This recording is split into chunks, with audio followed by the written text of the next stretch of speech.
తెలుస్తుంది. మా బ్రతుకు ఎంత తక్కువో తెలుస్తుంది. మీ కృప ఎంత అమూల్యమైనదో, ఎంత ఎత్తైనదో తెలుస్తుంది. కనుక తండ్రి, మీ సహాయాన్ని అర్జిస్తూ ఉన్నాము. అల్పులమైన మా పట్ల నిత్యము మీ కృపను చూపుతూ మమ్మల్ని కాస్తున్న విధానాన్ని బట్టి మీకు స్తోత్రాలు చెల్లిస్తూ, మేము ఏదైతే వింటే బాగుపరచబడతామో, ఏదైతే విని రోషం తెచ్చుకోగలుగుతామో, ఏది వింటున్నా నీ వాక్యమునైనా మా మదిలోనికి వెళ్తుందో, ఏ విధంగానైనా మమ్మల్ని మేము మార్చుకోగలమో ఆ విధమైన మాటలు మా నోటి ద్వారా, నా నోటి ద్వారా మీరు మాట్లాడించమని అడుగుతున్నాం. బోరగా వాడుకోవాల్సిన నన్ను నైనా మీ చిత్తానుసారంగా వాడుకోవటానికి నైనా పరిశుద్ధాత్మ దేవా మీ సహాయాన్ని అడుగుతున్నాం. దేవ, బిడ్డలు వింటున్నారు, కేవలం వారు వినివారు మాత్రమే ఉండి వారిని మోసం చేసుకోకుండా నీ వాక్యము ఏంటిదో, దాని విలువ ఏంటిదో తెలుసుకుని ఆ క్రియల ద్వారా నడుచుకొని పరలోకాన్ని స్వతంత్రించుకునే భాగ్యం మాకు అందరికీ దయచేయండి. యేసుక్రీస్తు వారి అతి పరిశుద్ధమైన నామం అడుగుతున్నాం తండ్రి. దేవుని నామం అందరికీ వందనములు. దేవుడు మనల్ని అందరినీ సజీవంగా ఉంచారు. అందుకు సాక్ష్యం మనం అందరం ఇక్కడ కూడుకున్నాం. లోకంలో ఈ సాక్ష్యపు విలువని గుర్తించని అనేక మంది ఉన్నారు. అందుకే వారు లోకంలో ఉన్నారు. మనము గుర్తించాము, గొప్పవాళ్ళం అయిపోలేదు. ఇక్కడికి వచ్చిన తర్వాత ఆయన మనల్ని మరింత స్కాన్ చేస్తూ ఉంటాడు. ఎలా ఉంటున్నావు, ఏం వింటున్నావు, ఏం చేస్తున్నావు, ఎలా ఆయన మాటకి రియాక్ట్ అవుతున్నావు, ప్రవర్తించే తీరేంటి, నీ ఆలోచన ఏంటి, నువ్వు ఏం ఆలోచించి ఆ ప్రయత్నాన్ని ఎలా ఇంప్లిమెంట్ చేస్తున్నావు, ఇవన్నీ నిన్ను చూస్తూనే ఉంటారు. అది గమనించిన భక్తుడే ఎక్కడికి వెళ్ళిపోయినా, పైకి వెళ్ళిపోనా, సముద్రం కిందకి వెళ్ళిపోనా, ఎక్కడికి వెళ్ళినా నువ్వు ఉన్నావు కదా నాయన. సో నాకు నీవే శరణ్యం, ఇది రావాలి భక్తుల్లో. నేను చాలా మంచి భక్తుల్ని, మంచి భక్తురాల్ని, దేవుడి కోసం బ్రతుకుతున్నాను అనుకునే మనందరికీ ఒక పాఠం. నువ్వు ఎక్కడికి వెళ్ళినా దొరికిపోతావు. నేను భక్తి చేస్తున్నానన్నా దొరికిపోతావు. సో మన ఆలోచనని పరిశోధన చేసే ఆయన ముందు మన ఆటలు చల్లవు. గమనించండి, మన జీవితము ఆయన ఎదుట ఉంది. ఆయన ఇచ్చిన భిక్ష, ఆ భిక్షను తీసుకున్న మనం కాలు రెగరేసుకుంటూ అంతా నేను చేసుకున్న పుణ్యమే, నా జీవితమే ఇక్కడ వరకు నన్ను తీసుకొచ్చింది, నా క్రమశిక్షణ ఇక్కడ వరకు తీసుకొచ్చింది, ఇవన్నీ మనకి మనం చెప్పుకునేది. కానీ ఒకరోజు ఆయన దగ్గరికి వెళ్ళిపోతాం. వెళ్ళినప్పుడు ఈ మాటలేనా నేను అనింది, ఇలాగా నేను మాట్లాడింది, ఏంటినైనా నా బ్రతుకు, నేనేంటినైనా ఇలా ఉన్నాను, ఎలా అనేసాను అలాగా అని ప్రతి మాటని నువ్వేం చేయాలో తెలుసా, నేను ఎందుకు మాట్లాడాను ఈ మాట అని ఎక్స్ప్లెనేషన్ ఇవ్వాలి. సో మాట్లాడుతున్న మాట, చేస్తున్న పని అన్నీ ఒళ్ళు దగ్గర పెట్టుకొని అని ఒక మాట ఉంటుంది కదా మన వాడుక భాషలో, అలా మనము ఆత్మని మన దగ్గర పెట్టుకొని శరీరాన్ని ఆత్మకు అప్పచెప్పండి. ఆత్మని శరీరానికి కాదు. జాగ్రత్తగా వింటే తప్ప నా మాటలు మీకు అర్థం కావు. చాలామంది క్రైస్తవ్యంలో ఆత్మ వేరు, శరీరం వేరు అనేది చేయకపోవడం వల్లే మనలో మనం ఉప్పొంగుతూ ఉంటాం. సో ఇక్కడికి వచ్చాము, ఆయన జ్ఞాపకం చేసుకోవడానికి వచ్చిన వాళ్ళము. మనము ప్రతి వారం కూడుకుని ఆయన గురించి తెలుసుకుంటున్నాం. మనం క్రిస్మస్కి కూడుకోం, ఈస్టర్ అని కూడుకోం. ఆదివారం నాయన నువ్వు మాకు ఇచ్చిన ఈ సమయాన్ని మేము ఎంత బ్లెస్ఫుల్లో అనుకుంటున్నాము. తద్వారా నిన్ను జ్ఞాపకం చేసుకున్న ద్వారా నేను ఏం చేయాలి, నేను ఇక్కడ నేర్చుకున్న దాన్నంతా లోకంలోకి వెళ్ళి ఇంప్లిమెంట్ చేసే పరిస్థితుల్లో నేను గెలిచానా, నిన్ను గెలిపించానా? వింటున్నారా నా మాట? నేను గెలిచానా అంటే నా శరీరపు యొక్క కోరికల తత్వం గెలిచిందా, లేకపోతే నా తండ్రే, నాకు జీవాన్ని దయచేసిన నా తండ్రే గెలిచారా అనేటువంటి ఆలోచన మన హృదయాల్లో ఉండకపోతే ఇక్కడికి రావటం అనవసరం. ఎందుకంటే మీరు వెచ్చగానైనా ఉండాలి, చల్లగానే ఉండాలి. నిలువెచ్చగా ఉండే వాతావరణం ఎలా ఉంది చెప్పండి? సఫికేషన్ పెరిగిపోతుంది, పెరిగిపోతుంది, ఉండలేకపోతున్నాం, భరించలేకపోతున్నాం, అవసరమా అనిపిస్తుంది కదా. ఇదే దేవుడికి కూడా సేమ్ ఇలాగే ఉండింది మన గురించి ఫీలింగ్. మీరు సరిగా లేరు, నేను మిమ్మల్ని ఉమ్మివేయ ఉద్దేశంతో ఉన్నాను. సో నాయన నన్ను ఉమ్మివేయొద్దు అని నువ్వు అడగాలి అనుకుంటే ముందు నీ ప్రవర్తన, నా ప్రవర్తన మారాలి. అందుకని ఒక మాట చూపిస్తాను. బైబిల్ తెరుద్దాము. చదవగలిగిన వాళ్ళందరూ బైబిల్ ఓపెన్ చేయండి. ఎవరు ముందుగా చదువుతున్నారన్నది ప్రాముఖ్యత కాదు. తీయబడిన వాక్యాన్ని నేను ఎక్స్ప్లెనేషన్ చేసేలోపు ఒకవేళ మీరు ముందు తీసేస్తే దాన్ని 1-2 సార్లు చదివేసుకోండి. ఎందుకంటే మనం చాలా మంచి వాళ్ళం కదా, ఇంటికి వెళ్తే బైబిల్ అస్సలు తీయం, ఇక్కడికి వస్తేనే పోటీ పడాలనుకుంటాం. సో ఇక్కడికి వచ్చినప్పుడు మనం ఎలా ప్రవర్తించాలో చూద్దాం. అపోస్తుల కార్యము 8వ అధ్యాయము. బైబిల్ చూడండి, శ్రద్ధగా మాటలను వినటానికి చూడండి.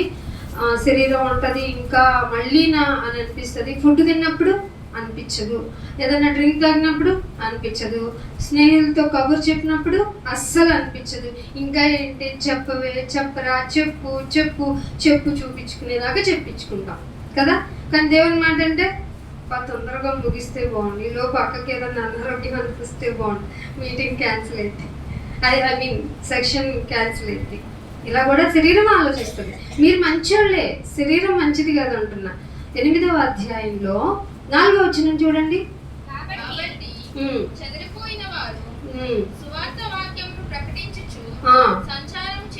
చాలమ్మా, చెదిరిపోతే ఏమవుతుంది చెప్పండి? ఎందుకు చెదిరిపోతాం? కామన్ గా చెదిరిపోయారు అంటే ఏంటి అర్థం? ఏదన్నా అనుకోని సంఘటన జరిగి వాళ్ళకి అక్కడ అనుకూలంగా లేని పరిస్థితులు వచ్చినప్పుడు, ఇక్కడ నుంచి ఉండలేని పరిస్థితులు ఎదురైనప్పుడు చెదిరిపోయి అమ్మయ్య ప్రాణం దక్కింది అనుకోవాలి కదా. కానీ చెదిరిపోయారు అన్నదే ఒక ప్రాబ్లం అయితే ఎవరికి? అపోస్తులకి, అంటే వాక్యం చెప్పే వాళ్ళకి. వాక్యము చెప్తున్నారని వాళ్ళకి పెద్దపీట ఎక్కడా వేయబడలేదు. వాళ్ళు అనుక్షణం అవమానాలు ఎదుర్కొన్నారు. ఇదేంటి ఇలా చెప్తున్నావు అన్నారు, రాళ్లతో కొట్టారు, చచ్చిపోయేదాకా కొట్టారు, కొరడా దెబ్బలతో కొట్టారు, చీదరించుకున్నారు, హీనపరిచారు. ఇలాంటి పరిస్థితులు ఒకటైతే గవర్నమెంట్ వైజ్గా కూడా వాళ్ళకి ప్రాబ్లమ్స్ వచ్చేసినాయి. అటువంటి పరిస్థితి స్టెఫెన్ గారు చనిపోయిన తర్వాత స్టెఫెన్ గారిని ఎలా సమాధి కార్యక్రమం చేశారు? ఆయనకు వచ్చిన అనారోగ్యం ఏమిటి చెప్పండి? అనారోగ్యం కాదు, దేవుని మాటలు చెప్పినందుకు చచ్చేదాకా కొట్టారు. ఎవరు? మన శాస్త్రి గారు, మన పరిసయ్య గారు, అంటే పాస్టర్ గారు, మన పూజారి గారు, అంతే కదా. అక్కడే పూజారి ఇక్కడి నుంచి మొదలయ్యారు. మన పూజారి గారు, పెద్ద పూజారి గారు సెలవిచ్చితే చిన్న పూజారి గారు ఏమన్నారు? ఇంప్లిమెంట్ చేస్తారు. సో ఆ విధంగా మన జీవితంలో మనం ఏం చేయాలి అనేది ఒకసారి వాక్యం చదువుతూ ఉంటే మనకి అర్థమైపోతూ ఉంటుంది. చెదరిపోయిన తర్వాత వాళ్ళు ఏం చేశారంట? అన్న మంచి పొజిషన్, నాకు మంచి సౌకర్యాలు ఎక్కడ ఉంటే అక్కడ వెతుక్కున్నాను, అక్కడికి వెళ్ళి నేను హాయిగా విశ్రాంతి తీసుకున్నాను అని అన్నారా? చెదరిపోయిన తర్వాత వాళ్ళు తీసుకున్న కార్యక్రమం ఏమిటి? సువార్త అంటే దేవుని పనిని చెదరిపోయిన తర్వాత మొదలెట్టే వాళ్ళే నిజమైన క్రైస్తవులు. సువార్త వాక్యమును ఒక చోట చెప్పేలా ప్రకటించుచు. సంచారం అంటే పర్మనెంట్ హౌస్ లేదు, ఆధార్ కార్డు లేదు, ఓటర్ ఐడి లేదు, దేశ సంచారాలు మొదలెట్టుకుంటూ ఉన్నారు. ఎవరంట? అపోస్తులు. మనకి 1 కాదు 4 ఉంటాయి. ఐడి కార్డులు, ఐడెంటిటీ కార్డులు, ఓటర్ ఐడీలు, ఆధార్ ఐడీలు, ప్యాన్లు, ఇంకా స్పెషల్ కార్డులు, జాబ్ కార్డులు, ఇంకా మన కార్డులు ఎన్ని ఉంటాయి చూడండి, ఎన్ని పెట్టుకొని తిరుగుతాం. సంచారము చేసిరి. ఇది మనకు అస్సలు మ్యాచ్ అవ్వట్లేదు కదా. ఎందుకని? మనకంటే ఫ్యామిలీ ఉంది, మనకంటే పిల్లలు ఉన్నారు, ఉద్యోగాలు ఉన్నాయి, ఫ్యామిలీ చూసుకోవాలంటే ఎక్కడికి వెళ్ళాలి చెప్పమని? ఎక్కడికి వెళ్ళాలి? పని చూసుకోవాలి, జీవన వ్యాపారంలోకి వెళ్ళిపోవాలి. బైబిల్ ఏం చెప్పింది? చిక్కుకోమాకు, ఎళ్ళు కానీ చిక్కుకోమాకు. బైబిల్ ఏం చెప్తుంది? చిక్కుకోవద్దు అనేది 2 చోట్ల పాపము అనే దానిలో చిక్కుకోవద్దు. పైగా ఆ పాపం ఎలా ఉంటుంది? చాలా హార్డ్గా ఉంటుందని నేను చెప్పాల, సులువుగా ఉంటుంది. అక్కడ కూర్చో, ఇంటికి వెళ్ళావు, నా గెస్ట్ హౌస్కి వెళ్ళావు, గెస్ట్గా వెళ్ళావు, అక్క ఏం చేస్తుంది? ఇక్కడ చక్కగా ప్రార్థన చేసి సీరియల్ ఒకటి ఫాలో అవుతూ ఉంటుంది అక్క. ఏ అక్క? వంటలక్క సీరియల్లో మేఘ సందేశం ఏవో తనకు ఒక సీరియల్ బాగా నచ్చుతుంది, దాన్ని ఫాలో అవుతూ ఉంటుంది. వెళ్ళిన తర్వాత కట్టేనూ లేదు, పెట్టేనూ లేదు, నేను కూర్చోమని అని అనలేదు, వెళ్ళిపోవని అనలేదు, రెండక్క అనలేదు, ఉంటుంది. ఎట్టికేళ్ళకి వెళ్ళిన తర్వాత ఏంటక్క ఇలా చేసావు అని నువ్వు అనలేవు. అర్థమవుతుందా? ఇలా ఉంటుంది మన భక్తి జీవితం. కానీ అదే కనుక నువ్వు నిజమైన ట్రాన్స్పరెన్సీ అంటే యథార్థమైన జీవితం ఉన్నామనుకో, ఎవరు వస్తే ఏం కంగారు పడవు, ఎక్కడికి వెళ్ళినా ఏం కంగారు పడవు, ఎక్కడున్నా నీ బిహేవియర్ ఒకలాగానే ఉంటుంది. నిన్ను నువ్వు చూపించుకునే విధానం మనుషులకు చూపించవు. అందుకే మనుషులను చూడాలని నీ పనులు అస్సలు చెయ్యొద్దు అని చెప్పింది బైబిల్. ఇలా చెప్పుకుంటూ పోతే ప్రకటించే వాక్యము సంచార జీవితంతో కూడిన అపోస్తులు చేశారు. ఎందుకంత సీరియస్గా వాళ్ళు బిహేవ్ చేశారు? కొన్ని వాళ్ళకి నేను చెప్పినట్టు మొట్టమొదటిలో వాళ్ళకి ఏమైనా పిలిచి దండేసి సన్మానం చేశారా? చేయలేదే. ఎందుకు వీళ్ళు ఇలా పట్టుకొని తిరుగుతున్నారు? ఎందుకు ఇంత వీళ్ళు సీరియస్నెస్ తీసుకున్నారు? రాళ్లతో కొడితే మానేసి చెదరిపోయిన వాళ్ళు హ్యాపీగా ఎవరి పనుల్లో వాళ్ళు వెళ్ళాలి కదా. పేతురు గారు లాగా. తెలుసా పేతురు గారు? యేసుప్రభు వారిని క్రూసిఫై చేసిన తర్వాత ఇంకేముందా, నేను వలలు పట్టుకొని చేపలు పట్టుకోవడానికి వెళ్తున్నాను, మీరు మీ ఇష్టం అయితే అన్నారు. మనలో లైఫ్ లాంగ్ పేతురు స్వభావం ఉన్న వాళ్ళు ఉంటాం. కానీ మన జీవితం ఇక్కడికి వచ్చింది. ఎక్కడికి వచ్చింది? ఎక్కడి నుండి ఎక్కడికి వచ్చింది? ఒక ఐడియా ఉందా? లోకంలో నుండి ఇక్కడికి వచ్చింది. లోకంలో ఏమేమి ఉంటాయి? శరీరాశ ఉంటుంది. మీకుందా శరీరాశ ఇక్కడికి వచ్చిన తర్వాత? అయితే మీరు లోకాన్ని ఇక్కడికి తెచ్చారు. ఇంకోటి ఏముంటుంది? నేత్రాశ. నేత్రాశ అక్కడి నుంచి ఇక్కడికి తెచ్చారా? అయితే మీరు లోకాన్ని సంఘంలోకి తెచ్చేశారు. అస్సలైంది ది మెయిన్ క్యారెక్టర్ నన్ను మాత్రమే తెలుసా అంటావే, డంభము, జీవపు డంభము. ఇవి 3 దేవుని వల్ల కలిగినవి కాదు. అవి తీసుకొని ఇక్కడికి వచ్చామనుకో సంఘం అంతా చెడిపోద్ది. ఎట్లయితే కరోనా వైరస్ మనుషుల్ని కంటామినేషన్ చేసి మనుషులు ప్రాణాల మీదకి తెచ్చేసిందో, అట్లాగే మీరు ఆ 3 మోసుకొని ఇక్కడికి వచ్చేసారనుకోండి, మీరు చచ్చిపోవటమే కాకుండా మిగతా సజీవ రాళ్ళమని విన్నారు కదా మీరు ఇందాక, ఆ సజీవ రాళ్ళను చంపేసేంత పవర్ఫుల్గా బిహేవ్ చేస్తారు మీరు. అంటే మీరే మారణాయుధాలుగా తయారవుతారు, మీరే నరహంతకులుగా తయారవుతారు. మీ జీవితంలో ఏ మార్పు ఉండదన్నమాట. కాకపోగా ఎదుటి వాడిని చంపేస్తారు. సో మిమ్మల్ని మీరు జాగ్రత్తగా చూసుకోమంది బైబిల్. ఎవరిని చూసుకోమంది? మనం ఏం చేద్దాం? పక్కన అలా లేని ప్రభు, నేను ఇంకే కదా నన్ను బలి తీసుకోవడానికి కూర్చోబెట్టావు, రోగం లేదు, హ్యాపీగా ఉన్నాను, ఇక్కడికి వచ్చానంటే ఏంటనుకుంటున్నావు? నా భక్తి కదా అనుకుంటున్నాం కదా. సో మీరు మారాలి అంటే మిమ్మల్ని గురించి మీరు పరీక్షించుకోవాలి. నేను చెప్పానా బైబిల్ చెప్పిందా? పద్దాక అదే కొరింథీయుల పత్రిక చదివిస్తుంటే మీకు ఏమైంది అంటే వాడుకైపోయింది, మాటలు వాడుకైపోయింది. సో నేను చెప్పాలనుకున్నది, దేవుడు మీకు చెప్పించాలన్నది మీకు డైరెక్ట్ స్పీచ్లో చెప్పడానికి ప్రయత్నం చేస్తాను. అందుకనే ఇంకొక మాట చూపిస్తాను చూడండి. 1 యోహాను రాసిన పత్రిక, 1 యోహాను గారు రాసిన పత్రిక, యోహాను గారు రాసిన మొదటి పత్రిక, 1వ అధ్యాయము 1వ వచనం. జీవవాక్యమును గూర్చినది. వాక్యం ఏమైంది? జీవం అంటే బ్రతికించేది. దీని పవర్ ఏంటండి? వాక్యం యొక్క పవర్ ఏంటి? బ్రతికిస్తుంది, బ్రతికించే వాక్యం ఇది. ఈ జీవమును గూర్చి, జీవ వాక్యమును గూర్చింది ఎప్పుడుంది? మధ్యలో వచ్చేలేదు. ఎప్పుడుందట? ఆది అంటే మొట్టమొదటి అంటే టైం చెప్పండి. జగత్తు పునాదికి ముందు ఇంకా లేదంటారా వాక్యం? భూమికి పునాదులు వేయబడక ముందే నేను ఉన్నాను అన్నాడా లేదా? అంటే చూడండి, మీరు అనుకున్న అది కాదు, నేను అనుకున్న అది కాదు, మన హ్యూమన్ క్యాలిక్యులేషన్స్ మొదలు కాదు. మనం అనుకునే టైంలోనే మొదలు అనే ఎక్కడైతే మొదలు పెట్టాలో మన మానవ మేధస్సు పొందినంత మొదలు. ఓకేనా? క్లారిటీ వచ్చిందా? ఆ మొదలు నుండి ఉన్న వాక్యము, దానికి ఉన్న పవర్ ఏంటి? జీవాన్ని ఇచ్చేది. దాన్ని ఏం చేశారంట, వాళ్ళకి వచ్చిన అదృష్టం ఏమిటట? ఏమి విన్నామో డైరెక్ట్ గా యేసు ప్రభు వారు చెప్తుంటే విన్నారంట. వీళ్ళకి కలిగిన అదృష్టం కదా ఇది. ఏది విన్నామో పైగా ఆయన బిహేవియర్, నడక, మాట్లాడటం, ప్రవచించటం, దాన్ని తృణీకరించేయడం, వాళ్ళ కళ్ళ ముందే దేన్ని హైలైట్ చేయడం, దేన్ని ఆయన ప్రాణాల మీదకి తెచ్చుకోవడం, దేన్ని ప్రాణమైన వదిలేయటం కళ్ళారా చూసారంట.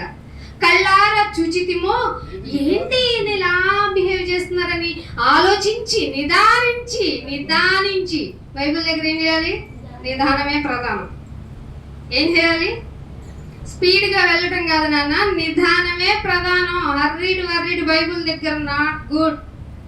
నిదానిస్తే తప్ప కన్నులారా ఏం చూశారో, ఏం రాయించాడో దేవుడు, ఏం చెప్పాడో అన్ని ఇంకొకటి తెలుసా, వాళ్ళు డైరెక్ట్ టచ్ చేశారు. ఎవరిని? ఎంత అదృష్టం!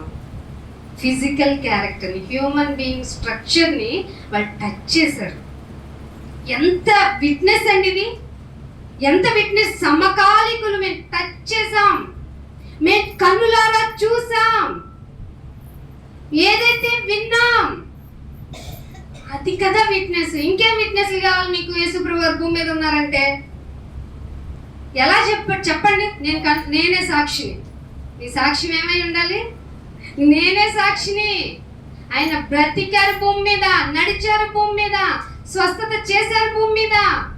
నేనే సాక్షిని అని ఏ చేతులైతే తాకి చూచినయో అది మాత్రమే తెలియజేస్తున్నాం. అర్థమైందా? నువ్వు వచ్చి నీ బాడీ లాంగ్వేజ్, నీ యొక్క behaviour of activity in Christianity అంటూ మొదలెట్ట.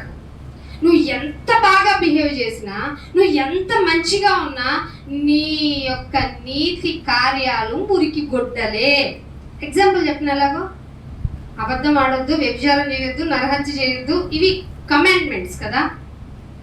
ఈ కమాండ్మెంట్సే లేవనుకో, ఇక్కడ ఒక్కళ్ళన్నా ఉంటారా నరహత్య చేయకుండా? పోరా ఏంటి నన్ను చంపేస్తానో, చంపి ఇక్కడికి వస్తావు. ఎందుకంటే అది ఆజ్ఞ కాదు కాబట్టి. కానీ నీ స్వాభావిక గుణం ఏంటో తెలుసా?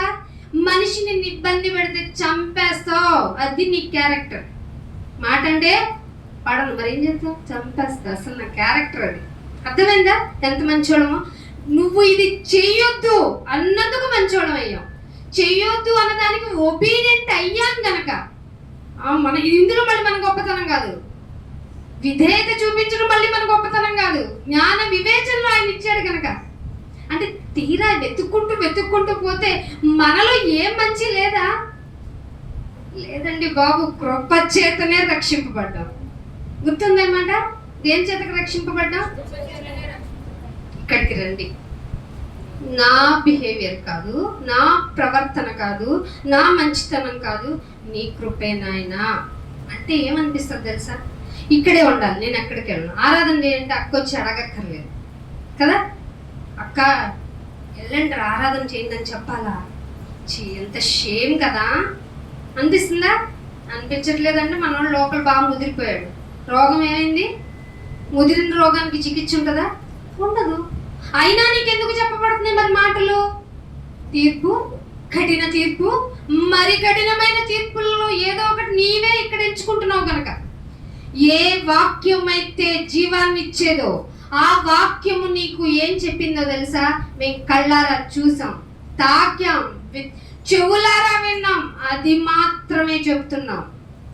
అందుకే మాకు చెదిరిపోయే ఛాన్స్ వచ్చినా మళ్ళీ సువార్తను ప్రకటిస్తూ ఒక చోట నిలబడకుండా సంచారం చేస్తూనే ఉన్నాం. నీ హృదయం గనక మండితే ఎక్కడా ఆగవు, వెళ్ళిపోతూనే ఉంటావు.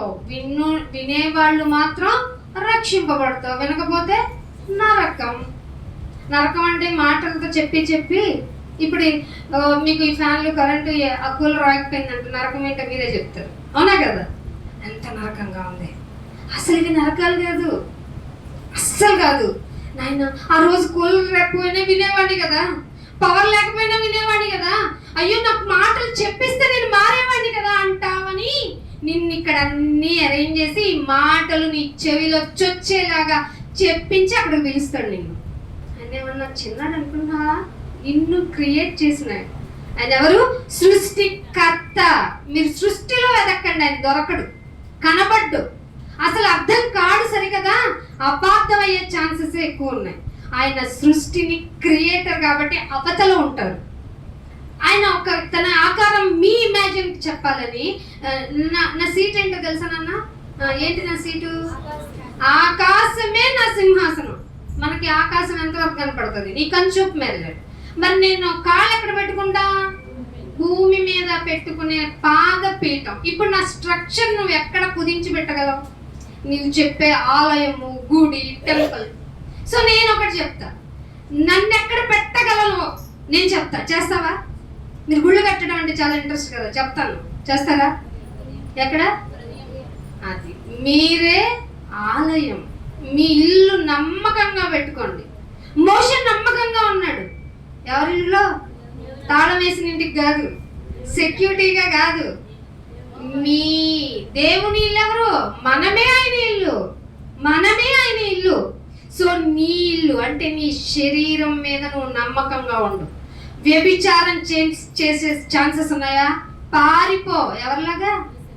ఎవరైనా హీరో, డ్రీమ్ బాయ్ అంటే అలా ఉండాలి. నలుగురితో చాటింగ్ చేసి, ఆరుగురితో తిరిగి వచ్చి, అలా కాదు. దొరికితే నేను పాపం ఆయనలాగా నేను అప్సెట్ చేయను అని తన వస్త్రాన్ని వదులుకొని పారిపోయిన యోసేపు లాంటి బిహేవియర్ వచ్చా? తెలుసా? అవసరం లేదా? ఇది ప్రవర్తన అస్సలు నచ్చదు మనకి. నలుగురితో ఏమనాలి? నాయనా నాయనా అనాలి. తర్వాత గుంపులు ఏమనాలి? గో గో గో అనాలి. మరి వాళ్ళ పేర్లు చెప్తే మీకు మనోభావాలు దెబ్బతింటాయి కదా. సో మార్చం. అందుకే అంటున్నాడు, ఆ జీవం ఏమైందట? ప్రత్యక్షమైంది. ఆ ప్రత్యక్షమైన జీవం ఇప్పుడు నీకు నలుపు అక్షరాల్లాగా తెలుపు పేపర్ మీద చక్కగా నీ ఒడిలో నన్ను చదువుకో అంటూ, ఎంత ప్రేమకి ఒక పరాకాష్ట అంటూ ఉందంటే, ఎంత దగ్గరగా ఉండగలవు అని ఒక ప్రేమించే వ్యక్తిని అడిగితే, నేను నీకు ఎంత దగ్గరగా ఉంటానో చూపిస్తాను అనడానికే మనకి సజీవ సాక్ష్యం ఈ బైబుల్. చదువుతున్నావా? లేదా ఎవరిదో వాక్యం తీసి కాపీ చేసి మళ్ళీ స్టేటస్లో పెడతావా? అది కూడా బద్ధకమేనా? నీకు దేవుడు మాట్లాడింది, నువ్వు బైబిల్ చదివింది, నీకు ఇన్స్పైర్ అయింది. ఈ రోజు ఎలాగైనా నేను దేవుని కొరకు బ్రతికి తీరాలి అని నీకు ఇన్స్పైర్ అనిపించిన వాక్యం, ఎలాగైనా నన్ను రక్షించి కాపాడింది ఈ వాక్యం. ఇదిగో లోకంలోనికి వెళ్తున్నాను, నన్ను ఎలాగైనా సెక్యూరిటీ గార్డ్గా ఉంచేది, నా పాదాలకి దీపాన్ని ఇచ్చేది ఈ వాక్యం అని ఏమన్నా చెప్పగలవా? స్టేటస్ పెట్టగలవా?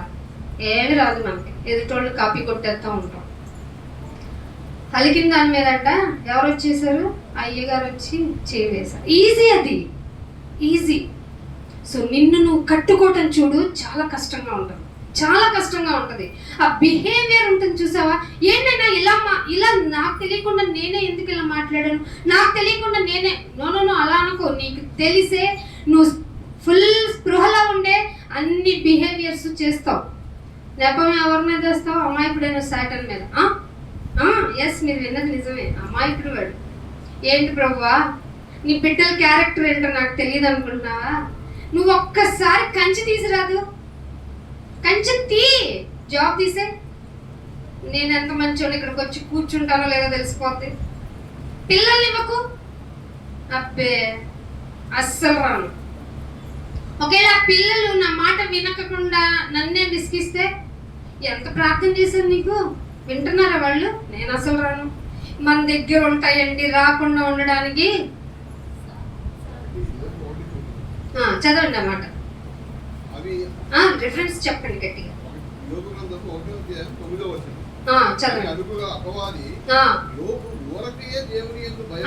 ఏంటంటే ఊరికినే దేవుని యందు భయభక్తి. మీరు చెప్పండి, ఇప్పుడు మిమ్మల్ని ఒక్కొక్కరిని పిలిచి సాక్ష్యం అడిగితే, దేవుడు నన్ను ఎంత ఆశీర్వదించాడంటే నేనున్నాను, నన్ను ఆశీర్వదించకపోయినా ఆయన కొరకు నిలబడ్డాను. Anybody is there? అలా రండి, ఆయన ఇస్తాడు కదండి. ఎందుకండి భయం? చూసుకుంటాడు కదండి, పోషించుకుంటాడు కదండి. ఆయన మీద నేను విశ్వాసం ఉంచాను కదా అని కదా వచ్చావు ఇక్కడికి. విశ్వాసం ఉంచానని వచ్చిన తర్వాత, నాయన ఇది ఇవ్వలేదేంటి, అది ఇవ్వలేదేంటి, ఊరకనే ఉంచాడా? కంచె తీసి చూడండి, రోజు గోధుమ గింజలు జల్లించినట్టు జల్లించడానికి సాటని అడుగుతుంటే చింతపడుతుంది ఎవరు? నేను మీ గురించి చింతపడ్డాను, నేను మీ గురించి చింతపడుతున్నాను. మీరేం చేస్తున్నారు? ఇల్లు లేదు, ఏమిటి రమయ్య దీర్ఘంగా ఇంటి మీద రేకుల గురించి చింతనన్న? అవునా? నా గురించి లేదా? ఊపిరిని ఇవ్వట్లేదని లేదా? ఆహారాన్ని ఇవ్వలేమో అని లేదా? ఇచ్చేస్తాం, నీ క్యారెక్టర్ కదా అది. అందుకే మనకు డైలాగ్ వచ్చింది, రావులు పోసినోడు. ఎంత తెలివైన, నాకు భలే అనిపిస్తుందండి, ఎంత జ్ఞాని మనిషి అని. నారు పోసినోడు నీరు ఎందుకు పోయాలని ఆలోచించాం. నారు పోసినోడు నీరు పోయడా, ఎందుకంటే వాడి క్యారెక్టర్ అది. ఆయన పోస్తాడు, ఆయన పోషించకమని. కానీ నాకు ఎక్స్ట్రాగా కావాలి. బైబిల్ దాన్ని ఏమంటారు తెలుసా? మించి అడుగుతున్నావు, దాన్ని ఏమంటారు? అత్యాశ, దురాశ. దీన్ని ఎక్కడ తీసుకెళ్ళి పెట్టాడు మళ్ళీ? ఇక నేను మాట్లాడను, మీకు అంతా తెలుసు. సో నేను తర్వాత వాక్యానికి వెళ్తాను. అపోస్తుల కార్యం 10వ అధ్యాయం నేను ముగించడానికి చాలా కంక్లూజన్ చేసి మాట్లాడేస్తాను. 10వ అధ్యాయము 42వ వచనం. అపోస్తుల కార్యం 10వ అధ్యాయము 42వ వచనం.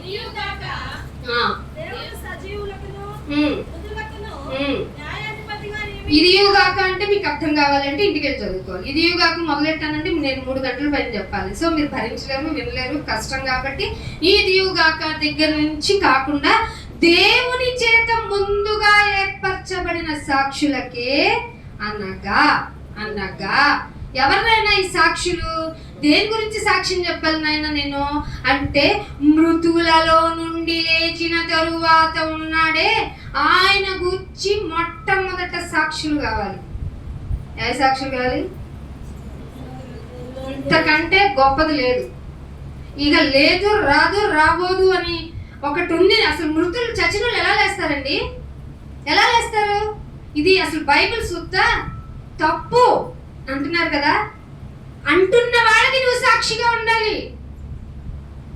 నీ సాక్ష్యం పాపుల్లో ప్రధానుడు నేను అంటే చాలు, అంటే చాలు. అవునండి, నువ్వు సాక్షులకే అనగా మృతులలో నుండి లేచిన తర్వాత ఆయనతో కూడా అన్న పానములు పుచ్చుకున్న మాకే. ఏం పుచ్చుకున్నారు వాళ్ళు? మీరేం పుచ్చుకుంటారు ఇప్పుడు? రొట్టె ద్రాక్షస్. వాళ్ళేం పుచ్చుకున్నారు? అన్నపానములు. వాళ్ళు దేనికి సాక్షులే ఉన్నారు? చెప్పాలి. మృతులలో నుండి లేచిన వానికి మేము సాక్షులం. మీరు దేనికి సాక్షులు? మా సాక్ష్యానికి మేమే సాక్షి. అతి తెలివి మీరు. మీ సాక్ష్యం నేను ఎట్ట నమ్మను? నమ్మి తీరు. మరి మృతుల్లో నుండి లేచాడంటే నమ్మొచ్చుగా. నేను నమ్మను. సాక్ష్యం కావాలి, సాక్షులుగా కావాలి. ఏ సాక్షులు కావాలి? మృతుల్లో నుండి లేచాడు అన్నవానికి సాక్షి ఎవరు? మొట్టమొదటి వారు ఆయనతో పాటు అన్నపానములు పుచ్చుకున్న వారే. తదనంతరం చేపట్టవలసిన బరువు బాధ్యతలు సజీవరాలమైన మనమే. అందుకే అంటున్నాడు, ఇదియుగాక సజీవులకి, చచ్చినోళ్ళకి, బతికినోళ్ళకి, సజీవులకు, మృతులకి. ఆయన ఏంటంట? అదేంటి ఆపన్నాస్తం కదా. చచ్చిన వాళ్ళకి ఎందుకు, బతికిన వాళ్ళకి ఎందుకు? న్యాయాధిపతిగా ఏంటి? బైబిల్ ఏమైనా అర్థమవుతుందా మీకు? బతికున్న వాళ్ళకి న్యాయాధిపతి కావాలి మన లెక్క ప్రకారం. ఎందుకంటే మంచి చెడు ఏదో చెప్పాలి. సరే ఆయన దేవుడు అనుకున్నాం, చచ్చిన వాళ్ళకి న్యాయాధిపతి అయితే ఒప్పుకుంటాం, మాతో పని లేదు. చచ్చిన వాళ్ళకి బ్రతికిన వాళ్ళకి కూడా న్యాయాధిపతిని అంటే ఏదో కొంచెం భయం వేస్తుంది. మరి నాకైతే మీకేమనిపిస్తుంది? మీకేమనిపించకపోతే మీరు మంచోడు, మీ గుండె మంచిది, ఆ గుండె బతకాలి, గట్టి ధైర్యం కలిగిన గుండె కదా. ఇదియుగాక దేవుడు సజీవులకు మృతులకు న్యాయాధిపతిగా నియమించిన వాడు. ఎవరైనా మృతుల్లో నుండి లేచిన వాడు ఆయన అని అని ప్రజలకు ప్రకటించాలి. ఏం చెప్పాలి? తిని వెళ్ళిపోవడం కాదు. అన్నపానం పుచ్చుకున్న వాళ్ళు ఎంత సాహసయాత్ర చేశారో తెలుసా? సంచార జీవులు అయిపోయారో తెలుసా? ప్రకటించుకుంటూ వెళ్ళిపోయారో తెలుసా?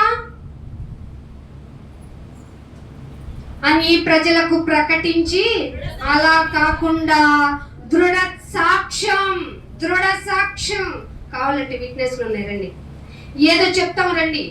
మొట్టమొదటిగా ఎలా వచ్చారో ఆయన, ఎవరి వల్ల వచ్చారో, సమకాలికులు ఏం చెప్పారో, ఎప్పటికీ ఆయన యొక్క సజీవ సాక్ష్యాలు ఈ భూమి అంతటా వ్యాపించినయో చెప్తాం రండి. నాలెడ్జ్ ఉందా మీకు? నువ్వేమో నూతిలో బావిలో కప్పవి. ఇదే నా ప్రపంచం అంటది కప్ప. కాదమ్మా, ఒకసారి బయటికి రా, నువ్వు ఉభయచర జీవి కదా. బయటకు వస్తే చూడు, నువ్వు చూడలేని వెళ్ళలేని ప్రదేశాలు చాలా ఉన్నాయి. ప్రపంచం అంటే ఇదే కాదంటే కప్ప నమ్ముతుందా? నువ్వు కూడా అంతే, ఉభయచర జీవి, నులివెచ్చని జీవితం. ఇక్కడ ఉంటావు, అక్కడ ఉంటావు, తెలుగు భాష లెక్క. దేవుడు అంటాడు సరిగ్గా తిన్నగా ఉంటే ఆంధ్రాలోనే ఉండు, లేదా తెలంగాణలోనే ఉండు. ఇక్కడ ఉంటే అక్కడ ఉంటా అంటే కుదరదు. నీకు నా దగ్గర చలవు. మీకు నచ్చుతాయి ఈ డైలాగులు, నాకు తెలుసు, కానీ నాకు నచ్చవు. నేనెవరిని? మృతులకి సజీవులకి ఇద్దరికి న్యాయాధిపతిని. మీరు సాక్ష్యం దాని గురించి బల్లబుద్ధి కదా చెప్పాలి. ఏం చెప్తున్నావు మరి? చెప్తే నేను రానియం చేయనీయమంటే మీకు మీరే బాధ్యులు, అవసరం లేదు. అందుకని అంటున్నాడు సాక్ష్యం ఇయ్యాలని మాకు ఆజ్ఞాపించను. మీకు ఆజ్ఞ లేదా? మీకు ఆజ్ఞలు లేవా? 600కు పైగా ఆజ్ఞలు ఉన్నాయి కొత్త నిబంధనకు వచ్చేటప్పటికి. 10 ఆజ్ఞలు చూసుకొని చాలు నాయన చదివేసి నిద్రపోతావు నువ్వు. నీకేం అర్థం అయ్యాడు దేవుడు చెప్పు. అవి ఇశ్రాయేలుకి ఇచ్చినాయి, నీకు ఎక్కువ ఇచ్చాడు. కదిలితే దెబ్బ, మెదిలితే చురుకు, బెత్తము. అయ్యో నీకు ఎన్ని దెబ్బలు ఉన్నాయి. ఇన్ని దెబ్బలు తింటూ ఇక్కడకు వచ్చిన నీవు నేను చాలా మంచి ఉన్నాయి, ఇక్కడ బల్లలో చేతులు వేస్తున్నాను అనకూడదు. నేను అస్సలు మంచితనం కనిపించట్లేదండి నాయన. ఎటు వెతికినా నీ వాక్యం అనేది స్కానింగ్ చేసుకుంటే నాలో తెలియని అసలు నేను బ్రతికుండటం నాకేంటో భూమి మీద నాకు అసలు స్థిర నివాసం ఇది కాదని అనిపించేస్తుంది. ఇది గుడారంలోనే బ్రతికాలి కాబట్టి బ్రతుకుతాను. శిథిలమైపోయే గుడారం గురించి ఆలోచిస్తున్నాను. దీనికోసం హత్యలు చేస్తున్నాను, దీనికోసం శరీర కోరికలు తీర్చుకోవడానికి మనిషిని హత్య చేసేస్తున్నాను. అసలు నేను ఎందుకు బ్రతికున్నాను? దృఢమైన సాక్ష్యాన్ని ఇవ్వటానికి కదా. అది ఇవ్వలేకపోతున్నా. నా అసహాయతను, నా నిస్సహాయతను, నన్ను నన్ను నన్ను చూసుకొని సిగ్గుపడుతున్నాను నేను. నీ మాటని చెప్పలేని నోరు ఎందుకు? మోగపోయి ఉంటే బాగుండేది కదా. ఈ మాట చెప్పలేని, వెళ్ళలేని కాళ్ళు ఎందుకు? తెగిపోయి ఉంటే బాగుండేది కదా. అసలు నేను ఈ భూమి మీద బ్రతికొండటం ఎందుకు? నీ గురించి సాక్షిగా నేను దృఢపరిచి చెప్పలేనప్పుడు నా బ్రతుకెందుకు అనిపించిందా మీకు ఎవరికన్నా? అనిపించదు. కానీ చెప్పమన్నాడు దేవుడు. నోరు తెరువు, నోరు తెరువు అన్నాడు. అందుకనే 2 తిమోతికి రాసిన పత్రిక 4వ అధ్యాయము, 2 తిమోతికి రాసిన పత్రిక 4వ అధ్యాయం 2వ వచనం. 4వ అధ్యాయం ఏం చేయమన్నాడు? వాక్యం వినేసి వెళ్ళుము. ఏంటి మీ బైబిల్ ఎలా ఉందా? బైబిల్ అందరికీ వచ్చిందంటే ఎవరి డ్యూటీ వాళ్ళు చేయాలనే అర్థం. అయ్యగారిది వాక్యం చెప్పుకోవడం, అక్క ఆరాధన నడిపించుకోవడం, కుదిరితే ఇవిడ వచ్చి 2 సుత్తి దెబ్బలు వేస్తుంది వినేసి భరించి వెళ్ళిపోవడం, ఇదేనా అనుకుంటున్నారా? వాక్యము ప్రకటించుము. ఎప్పుడు ప్రకటించండి? 12 తర్వాత ప్రకటించకూడదు. లేట్ అయితే అసలు ఉండకూడదు. సమయం పెట్టుకుందాం. ఫ్రిక్షన్ ఆఫ్ టైంలో దేవుడి మాట నువ్వు చెప్పు అనుందా? సమయం అనక అసమయం. అసమయం అర్ధరాత్ర, తెల్లవారుజామున నిద్ర లేచావా, లేపారా, అయినా లేచిన వెంటనే నువ్వేం చెప్పాలి? దేవుడి గురించి, నా దేవుడి గురించి దృఢ సాక్ష్యం ఇవ్వాలి. వాక్యం ప్రకటించు. సమయం ఇస్తే ప్రకటించు. ఆ సమయమైనా ఒకరిని కూర్చోబెట్టి చెప్పేసి, అసలు ఎవరు లేకపోయినా చెప్పే. సర్వ సృష్టికి సాక్షాత్మై నీ మాటలు వెళ్ళాలి.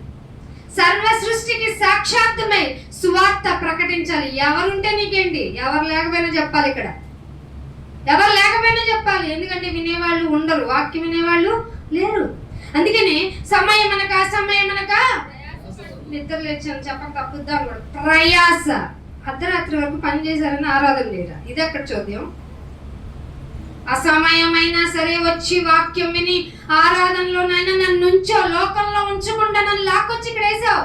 నా ఫ్యామిలీని తీసుకురాలేకపోయినా నేను అసమర్థురాల్ని, అయినా నన్ను బ్రతికించావేంటి నాయన?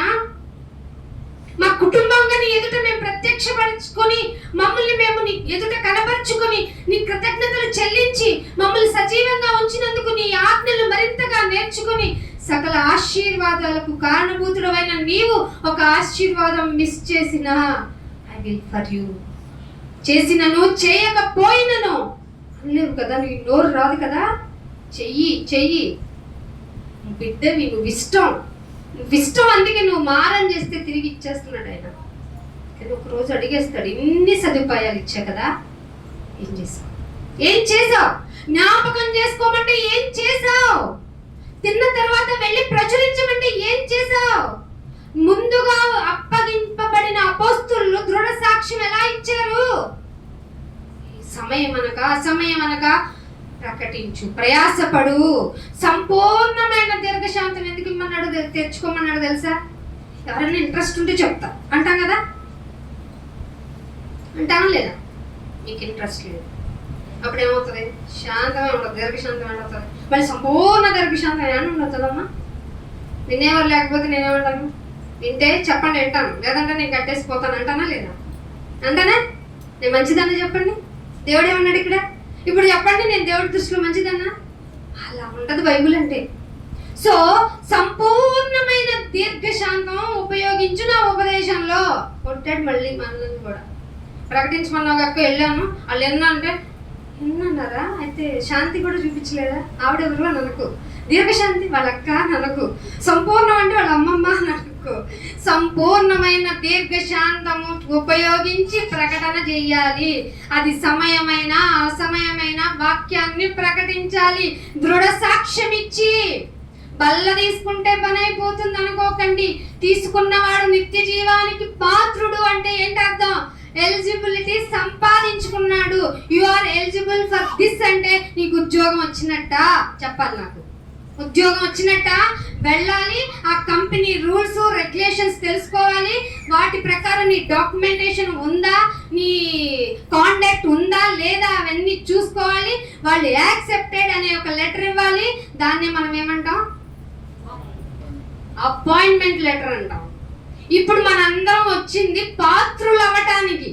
అందుకే బల్లలో చేతులు వేసిన క్లారిటీ ఇంపార్టెంట్. క్లారిటీ మిస్ అయిందా మనకి మనమే ఉగ్రవాదులు, అంటే మనల్ని మనమే పేల్చుకుంటాం. అర్థమైందా? జాగ్రత్తగా, జాగ్రత్త. వాక్యం అంటే అనుభవం కంటే డేంజర్. వాక్యం ఎంత తెలిస్తే అంత డేంజర్. ఏంటి తెలుసుకోమన్నావు నువ్వే? అవును, బైబిల్ అదే చెప్పింది. అందుకే చెప్పేటప్పుడు ఉపదేశించి, దీర్ఘశాంతం అన్నాడా, కిందకి వెంటనే అన్నాడు చూడండి, ఉపదేశించు, అడ్డొస్తే ఇది తప్పు అని ఖండించే, తర్వాత వినట్లేదా గద్దించు. అదేంటనే ఇవన్నీ మరి దీర్ఘశాంతం అన్నావు? ఎలా చెప్పే విధానంలో దీర్ఘశాంతం ఉపయోగించు. చెబుతున్నప్పుడు వినేటప్పుడు వాళ్ళ బిహేవియర్, వేషధారణన్నా, వాళ్ళ మాట, బిహేవియర్, విధానాలు అన్నీ ఎలా ఉన్నాయో చూసి మాట్లాడి, తప్పు చేస్తున్నాను, వెళ్ళలేదా, ఏంటి వినట్లేదు అని చెప్పు. ఈ రెండు పని చేయట్లేదు అనుకో, బుద్ధి చెప్పు. తర్వాత చెప్తావా? అసలు చెప్పొచ్చా? బుద్ధి వచ్చేదాకా చెప్పాలని అర్థం. బైబిల్ ఎంత కష్టంగా ఉందండి. వాక్యం చెప్పడం తేలిక అనుకుంటున్నారు చాలా మంది. అతి కష్టమైన పని ఇది. అందుకే ఉపదేశించువాడు దొడ్డ పనిని ఎంచుకుంటున్నాడు. గూగుల్లో జాబ్ కొట్టడం ఎంత గ్రేటో తెలుసా? అది ఈ లోకంలో గొప్ప. వాక్యం తెలిసినోడికి ఏమో ఇది కదా ది గ్రేటెస్ట్ వర్క్ అంటే. మీకు అనిపించట్లేదా దేవుడు పని చేయాలని? మీ ఇంట్లోనే మీరు చెప్పట్లేదు, అందుకే మీరు ఒక్కళ్ళే వచ్చారు. మీరేమో మళ్ళీ ఏం చేస్తున్నారు తెలుసా? నాయనా నిన్ను గుర్తు చేసుకుంటున్నాను, అందుకే బల్ల తీసుకుంటున్నాను. తిని వెళ్ళిన మీరు ప్రచురం చేయవలని అక్కతో చదివించిన నా బుర్రకి తక్కదు, నా చెవులు వినపడవు కదా, మందమైనవి కదా, నా హృదయం క్రొవ్వినది కదా, అందుకే నీ మాటలు వినపడవు కదా. రారా ఫ్యామిలీ అంతా పండక్కి వచ్చేస్తాం, పెళ్ళికి అయ్యో ఫ్యామిలీ అంతా రమ్మని కార్డులో ఉంది కదా. ఈ సమాచారం ఎవరికి? భూదిగంత నివాసులారా అంటే ఎవరు రావాలి ఇక్కడికి? భూగోళ వ్యాపారస్తులంతా ఇక్కడికి రావాలి కదా. వినరు. వినటానికి వచ్చావు కదా, నిజం చెప్పు అని మాట విందామని కదా వచ్చారు మీరు. జాగ్రత్తగా వినండి. మీరు వినివారు మాత్రమే ఉండి మీరు మోసం చేసుకోవాలి. సో ఏం చేయండి ఆయన అంటే, కీర్తన 62వ కీర్తన ముగింపుకు వచ్చాను. జాగ్రత్తగా వినండి, ఫైనలైజ్ అవుతుంది. ఆత్మ మీతో చాలా క్లియర్గా మాట్లాడుతున్నారు. ఆయన మాటను తీసుకోండి, చాలా కష్టమైన భరించండి. 1వ వచనం, నా ప్రాణము డబ్బును నమ్ముకొని ఐఎమ్ వెరీ సేఫ్ అనిందా? పప్పులో కాలేసామా? శుద్ధంలో కాలేసాం కదా. దేనిలో వేసాం? నేను సెటిల్ అవడానికి మంచి జాబ్ కొట్టుకున్నానని వంశీ అనుకున్నా. I'm okay with my job అని నేను అనుకున్నా. మా సార్ ఒక 100 మందిని లీడ్ చేస్తున్నాను ఇది కదా అని అనుకున్నా. పవిత్ర ఐఎమ్ సెటిలింగ్ అని అనుకున్నా. సోన్సరత్న ఎవరేమనుకున్నా అందరం ఎక్కడున్నాం? ఏ భేదము లేదు, అందరూ పాపము చేసేసాం. కానీ ఏం నమ్ముకోవాలో తెలుసా? ఎవరిని నమ్ముకోవాలో తెలుసా? ప్రాణంతో చెప్పుకోవాల్సిందేంటో తెలుసా? దేవుణ్ణి నమ్ముకో. కానీ ఒక క్యారెక్టర్ నూతన నిబంధనలు ఏమంది? నా ప్రాణమా తిను, తిన్నావు బాగా, దాచుకో ఫ్రిడ్జ్లో, మళ్ళీ మధ్యాహ్నం కుదిరితే ఓవెన్లో స్టవ్లో వేడి చేసుకుని తినేసే. ప్రాణమా ఒక ఇల్లేనా చెప్పు, 2-3 ఇల్లు, ఒకరోజు నడవలేము, తిరగలేము, పరిగెత్తలేము, చూసుకోవటానికి తప్ప ఎందుకు ఉపయోగం లేదంట. ఎవరు చెప్పారు? జ్ఞాని అయిన సొలొమోను.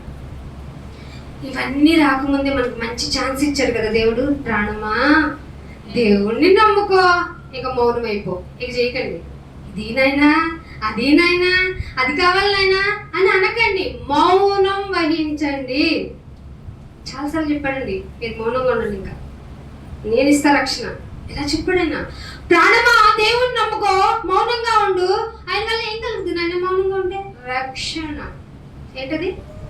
ఎవరొకరు ఇచ్చేస్తారు కదా. ఇన్ఫ్యాక్ట్ నేనే కరోనా టైంలో ఆ సూట్ వేసుకుంటే నేను ఆ పెద్ద వైరస్ నుంచి కాపాడబడ్డాను కదా. ఈ రక్షణలు కాదమ్మా. శానిటైజర్ వేసుకుంటే కరోనా రాని అలాంటివి కాదమ్మా. రక్షణ అంటే ఇక్కడ నుండి చచ్చిపోవడం అనేది ఖాయమైందని తెలిసిన తర్వాత, ఇంకొక చావు ఉంది, దాన్ని తప్పించుకోలేము, దానికి మరణం లేదని తెలిసిన తర్వాత, దాన్ని కాపాడేవాడు ఉన్నాడు అని తెలియటం ఉంది తెలుసు, అది రక్షణ. రక్షణ కలుగును ఎవరి వలన? ఆయన వలనే రక్షణ. ఇక నువ్వు రావలసింది ఆశ్రయదుర్గమైన ఆయన వద్దకి అని తెలుసుకో.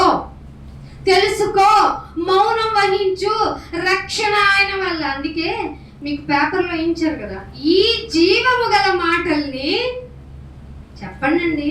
పాంప్లెట్లో ఏమి ఇచ్చారు చదవండి. అపోస్తుల కార్యం 5వ అధ్యాయం.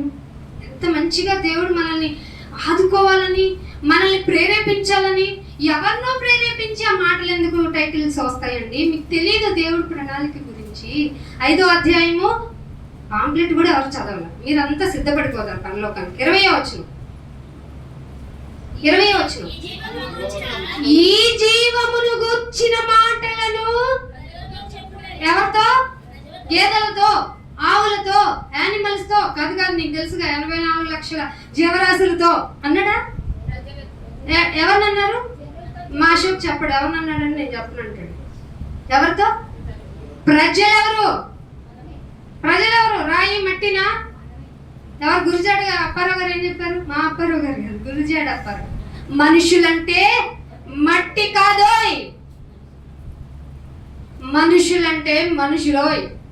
మీకు తెలిసి ప్రాస నేను మర్చిపోయాను. అర్థమైందా? మట్టి కాదు, మనుషులకి. ఈ జీవము గుర్చిన మాటలన్నీ ప్రజలకు చెప్పాలంటే నీకు దృఢ సాక్ష్యం ఉండాలి కదా. ఆ సాక్ష్యం నీ సొంత డబ్బాయి ఉండకూడదు కదా. ఆయన పునరుద్ధానము కలిగించిన వాడు, రక్షణ కలిగించిన వాడు, నా ప్రాణాన్ని మౌనంగా ఉండమన్నాడు, ఆశ్రయదుర్గమైన వాడు. ఆయన్నే మీరు నమ్ముకోవాలని ప్రపంచ మానవాళికి చెప్పాలి కదా. అందుకు కదా నువ్వు జ్ఞాపకం చేసుకో అన్నాడు. మనకి పట్టదు, అవసరం లేదు. పెట్టాను సభ పో అని నేను అనుకుంటాను, వచ్చాను పో అని నువ్వు అనుకుంటావు. వినేవాడు వింటాడు, పోయేవాడు పోతాడు, నా పని నేను చేస్తానని ఇంకొకరు అనుకుంటారు. ఏంటి లాభం? ఒకరి కష్టం అక్కడ, అందరి కష్టాలు మింగిలే నీకు ఒక సభ జరుగుతుంది అంటే ప్రయోజనకరమేది. మారాలి, నువ్వు సాక్షిగా నిలబడాలి, దృఢ సాక్షురాలిగా సాక్షిగా నిలబడాలి. అందుకే 11వ వచనంలో అంటున్నాడు, 62వ కీర్తనలో 11వ వచనం చదవడానికి త్వరగా ప్రయత్నం చేయండి. ఏమిటో బలం తందని ఒక్క మారు చెప్తే మౌళిలాగా ఉంటుంది. బలము నాది అంటే నాకు ఎలా అనిపించింది అంటే ఆయన చెప్తే బలం నాది ఎక్కువ వచ్చిందంటే ఆయన చెప్తే, ఆయన గురించి ఆయన సాక్ష్యం ఇచ్చుకుంటే బలం నాది అంటే నాకు 2 సార్లు వినబడింది. ఏంటి తక్కువ అంచనా వేస్తున్నారు ఆయన్ని? ఇదే 12వ వచనంలో చూడండి ఏమంటాడు? ప్రభువా మనుషులందరికీ వారి పుణ్యాల ఫలానా, వాళ్ళు కొట్టే కొబ్బరికాయ ఫలానా, వాళ్ళు తెచ్చే చందా ఫలానా, వాళ్ళు తెచ్చే బియ్యం ఫలానా, వాళ్ళు తెచ్చే వాళ్ళ యాక్టివిటీస్ ఉంటాయి, మేము దేవుడి కోసం చేస్తానన్న క్రియల ఫలానా. క్రియలు మీ డబ్బు కాదు, మీ చందా కాదు, మీరు ప్రవర్తించే క్రియ, ఆ క్రియారూపకంగా మీరు చేసే పనులు. ప్రభువా మనుషులందరికీ వారి వారి అంటే ఎవరి లెక్క వాళ్ళదని, 2 సార్లు వారి అన్న అర్థం ఏంటంటే మీ లెక్క మీదే, నా లెక్క నాదే అని. వారి వారి క్రియల చొప్పున నీవే ప్రతిగా ఫలము ఇస్తావు. ఎవరి జీతము వారికి ఉంది. ఎందుకుంది? ఎవరి క్రియ చొప్పున వారికి జీతం ఉంది. అర్థమవుతుందా? ఏం పని లేదు అన్న వాళ్ళకి, అసలు లేదు కదా అని పని చేయని వాళ్ళకి జీతం ఉంటుందా? మీరు తెలుసుకుంటున్నారా? వాక్యం చెప్పేవాళ్ళు ఉన్నారు. జాగ్రత్త. వాళ్ళు వినినను వినకపోయినను నా తరపు నుంచి ఒక సాక్షి ఉన్నారని వెళ్ళి చెప్పు. వాళ్ళు బ్రహ్మజవుడు మొక్కలు అంటోళ్ళే, ముళ్ళే ఉండే, నిన్ను తాకితే గాయాన్ని కలగజేస్తాయి. Even though you don't care, నా గురించి దృఢ సాక్షి నువ్వు ఉండాలంతే. నేను నిన్ను నియమించుకున్నాను తెలుసా? అలాంటి వాళ్ళు ఉన్నారు. వాక్యానికే ప్రయారిటీ ఇచ్చి, వాక్యం కోసం ప్రాణాన్ని ఇచ్చే హతసాక్షుల లెక్కలో వధించబడిన గొర్రెలాగా సిద్ధమైపోయిన వాళ్ళు ఇంకా ఈ లోకంలోనే ఉన్నారు. వాళ్ళు ఉంచింది నీ కోసం. అవసరం లేదు వాళ్ళకి ఈ లోకం. మిమ్మల్ని బట్టి ఈ శరీరంలో నేను ఉండాలి అంటున్నాడు పౌలు గారు. మిమ్మల్ని బట్టి, లేకపోతే అవసరం లేదు ఈ లోకం, అవసరం లేదు. అందుకే నేను లాస్ట్గా ఒక మాట, సామెతలు 24వ అధ్యాయం, సామెతల గ్రంథము 24వ అధ్యాయము 11వ వచనం. చావునకై పట్టబడిన వారిని నీవు తప్పించు. Again please. చావునకై పట్టబడిన వారిని. ఎవరిని? చావునకై. ఎవ్రీబడి. మీకు వస్తుందా అది? అదేమిటి రోగమా? నాగేష్ ఏంటది? సత్యం. ఇక ఖాయం. తప్పించుకోగలం ఎవరన్నా? తప్పించుకో.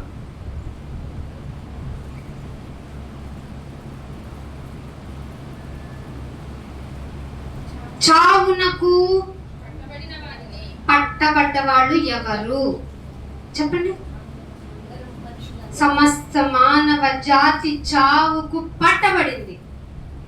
చావుకు లోనైన వారిని, పట్టబడిన వారిని, అంటే పట్టబడిన వారంటే పట్టేసుకుందా? ఎస్, పట్టేసుకుంది. ఏ చావుది? రెండవ మరణం అనే చావు. చాలా మంది మనం అమ్మ ఫ్రూట్ తినకుండా ఉంటే ఇక్కడే భూమి మీద ఉండేవాళ్ళం కదా అంటారు కదా. దేవుడు ఎందుకోసం మనుషుల్ని ఏర్పాటు చేసుకున్నారు? స్తుతించడానికి కాదు. అయ్యో, ఎఫెసీయులకు రాసిన పత్రిక 2వ అధ్యాయం 11వ వచనం నువ్వే చదవాలి. నాకు టైం మీరే ఇస్తున్నారు. ఇది ఇట్లా ఉంచి ఎఫెసీయులకు రాసిన పత్రిక 2వ అధ్యాయము. కాబట్టి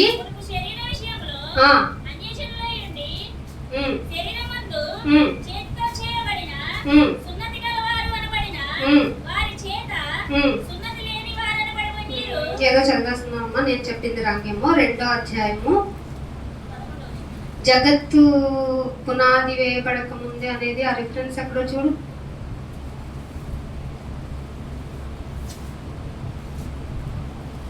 జగత్తు థ్యాంక్ యూ అండి.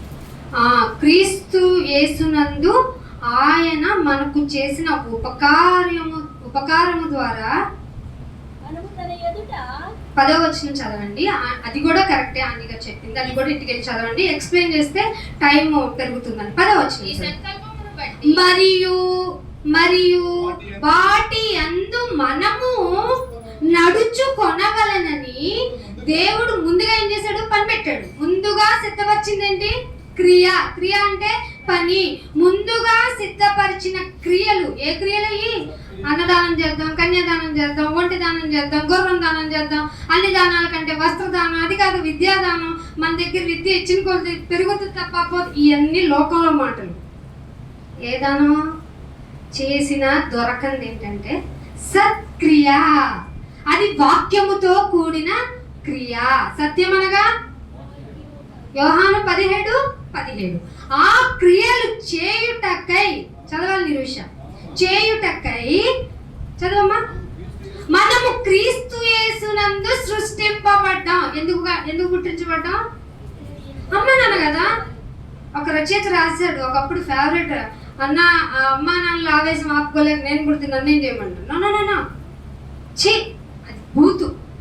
దేవుడు మన కోసం మనల్ని సృష్టించుకున్నాడు.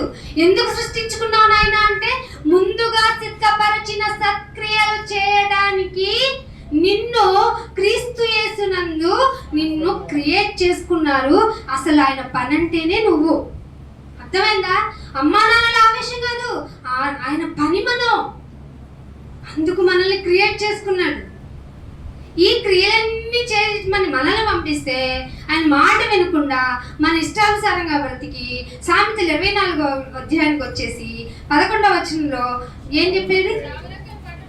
చావునకు పట్టబడిన మనం అందరినీ ఏం చేయాలి? తప్పించడానికి. చావునకు పట్టబడిన వారిని నీవు తప్పించు, నీవు తప్పించు, నీవు తప్పించు అంటే నాకు పనుందా? ముందుగా సిద్ధపరిచిన క్రియలకు నువ్వు సృష్టింపబడ్డావా? ఆయన పనేనా నువ్వు? అయితే నీకు పని ఉంది. నువ్వు తప్పించాలి. నీ పని నీకు ఉంది. పని నిమిత్తమే నీ గుండె లబ్ డబ్ లబ్ డబ్ అని కొట్టుకుంటుంది. కానీ నువ్వు డబ్బు డబ్బు డబ్బు అని నువ్వు మార్చుకున్నావు రిధం. అర్థమైందా? ధనాపేక్ష సమస్తమైన మంచికి మూలమా? కీడుకు కదా మూలం, కీడుకు కదా మూలం. అందుకే చావునకు పట్టబడిన వారిని నువ్వు తప్పించు. నాశనమందు పట్టబడుతూ జోగుతున్నారంట. ఎక్కడ? ఇక్కడికి వచ్చి కూడా నాశనములో ఉండి పడిపోయిన వారిని, జోగుతున్న వారిని నీవు. క్వశ్చన్ మార్క్ ఉందా మీకు? ప్రశ్న ఎవరికైతే బల్ల తీసుకుంటున్న వాళ్ళకని అర్థం. రక్షింపవా? రక్షింపవా? జోగుతున్న వాళ్ళని రక్షింపవా? మరణానికి లోనైన వారి గురించి నీకేం బాధ్యత లేదా? సివిక్స్ ఉండాలి, సివిక్ సెన్స్ ఉండాలి, సోషల్ అవేర్నెస్ ఉండాలి, మోరల్స్ తెలియాలని పబ్లిక్ వాళ్ళనే మంచోళ్ళు అంటుందే. మరి అసలు విషయం తెలిసి పాటించని నిన్ను ఏమనాలి?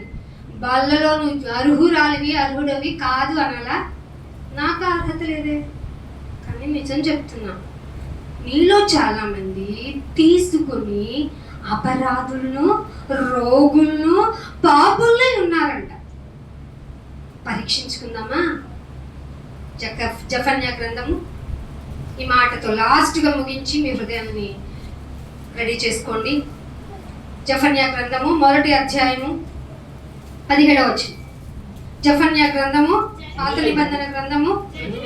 జనులు ఎవరు? జనులు అంటే ప్రస్తుతం బతికున్న 800 కోట్ల ప్రజానికాను మొత్తం జనులు. మన లెక్క ప్రకారం మనం అర్థం చేయాలి. ఈ జనులు ఎవరి దృష్టికి? అమ్మ నాన్న దృష్టికి కాదు, వాళ్ళు కూడా బాబులే. మహా ఋషికి దృష్టికి కాదు, మహాసాధు దృష్టికి కాదు, వాళ్ళు కూడా దొరికినంతకాలం, దొరకనంతకాలం అందరం దొరలమే. ఇప్పుడు మనం గుడికి వచ్చాం, మనం దొరలం. వన్ ఫైన్ డే మనం దొరుకుతాం, ప్రత్యక్షం అవ్వాలి. అప్పుడు కూడా దొరవైతేనే నీకు నా పరలోకం. సో ఇక్కడ ఏమంటున్నాడంటే, యెహోవా దృష్టికి పాపము చేసిరి కనుక నేను వారి మీదకి పూల వర్షమును కురిపించును, వజ్రాల వర్షమును కురిపించును అంటున్నాడా? ఉపద్రవము. ఏమిటట? ఉపద్రవము రప్పింపబోతున్నాను. అయినా మాకు పట్టదు తెలుసా? ఎందుకంటే మేము ఏ జనరేషన్లో తెలుసా? నోవాహు గారు తెలుసా? మా ముత్తాత తాత వాళ్ళ తాత వాళ్ళ జనరేషన్. తింటాం, తాగుతాం, తిరుగుతాం, లేచి ఆడేస్తాం. జలములు వచ్చి కొట్టుకుని పోయేందుకు ఎందుకు కొట్టుకుపోతున్నాం మేము అని కూడా ఆలోచించని జనాంగం మేము. అప్పుడేమో జలములు, ఇప్పుడేమో ఉపద్రవములు, ఏం తేడా లేదు అని యేసుప్రభు వారే చెప్పారు. అయితే ఉపద్రవం రప్పించుచున్నాను. వారు ఎలా నడుస్తారు? గుడ్డోళ్ళలాగానే నడుస్తారు. ఎందుకు నడుస్తారు? ఈ యుగ సంబంధమైన మనోదేవత వాళ్ళ దేనికి? నేత్రాలకి గురుడిదనం కలగజేసింది కనుక. సో వాళ్ళు గుడ్డి వారి వాళ్ళే నడుస్తారు. వాళ్ళ రక్తం దుమ్ములాగా. దుమ్ము అంటే లెక్క పెడతానికి అవుతుందా?